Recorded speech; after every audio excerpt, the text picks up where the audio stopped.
Rapat direksi baru saja berakhir. Bob mulai bangkit berdiri dan menyenggol meja sehingga kopi tumpah ke atas catatan-catatannya. Waduh, memalukan sekali aku ini, di usia tua kok tambah ngaco.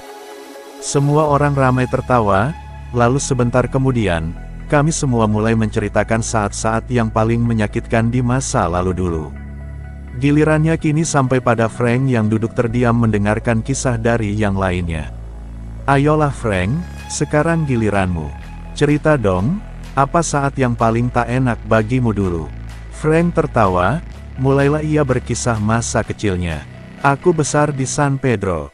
Ayahku seorang nelayan, dan ia teramat cinta pada lautan. Ia punya kapalnya sendiri, meski berat sekali mencari mata pencaharian di laut.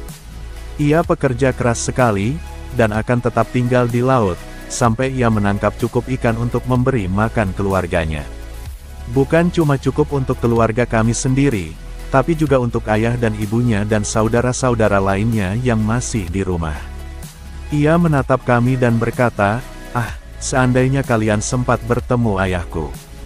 Ia sosoknya besar, orangnya kuat dari menarik jala dan memerangi lautan demi mencari ikan. Asal kau dekat saja padanya, baunya sudah mirip lautan."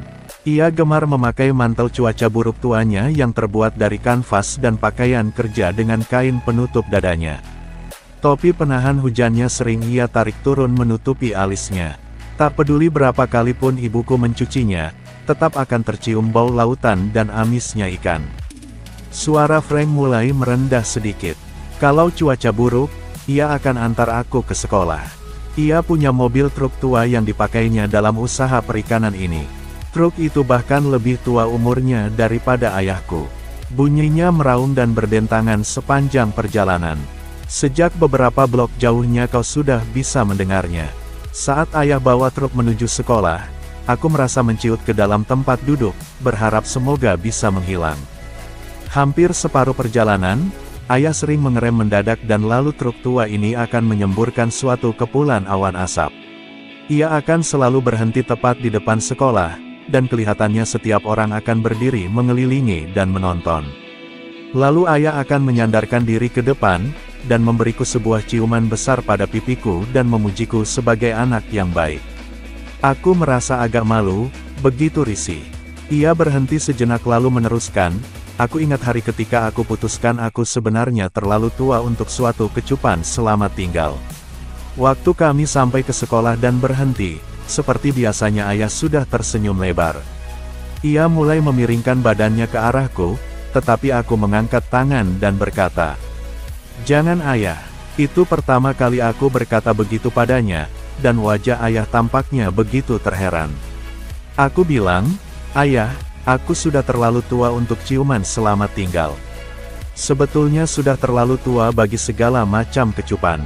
Ayahku memandangiku untuk saat yang lama sekali, dan matanya mulai basah.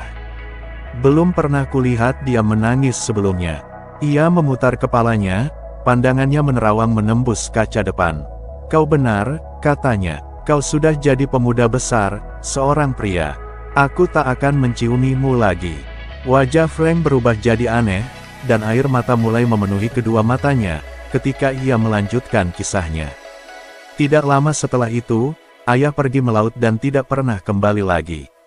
Itu terjadi pada suatu hari, ketika sebagian besar armada kapal nelayan merapat di pelabuhan, tapi tidak dengan kapal ayah. Ia punya keluarga besar yang harus diberi makan. Kapalnya ditemukan terapung dengan jala yang separuh terangkat dan separuhnya lagi masih ada di laut. Pastilah ayah tertimpa badai dan ia mencoba menyelamatkan jala dan semua pengapung-pengapungnya. Aku mengawasi Frank dan melihat air mata mengalir menuruni pipinya.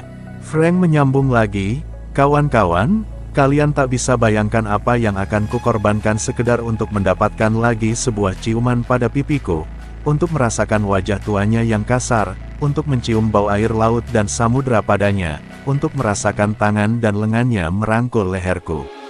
Ah, sekiranya saja aku jadi pria dewasa saat itu.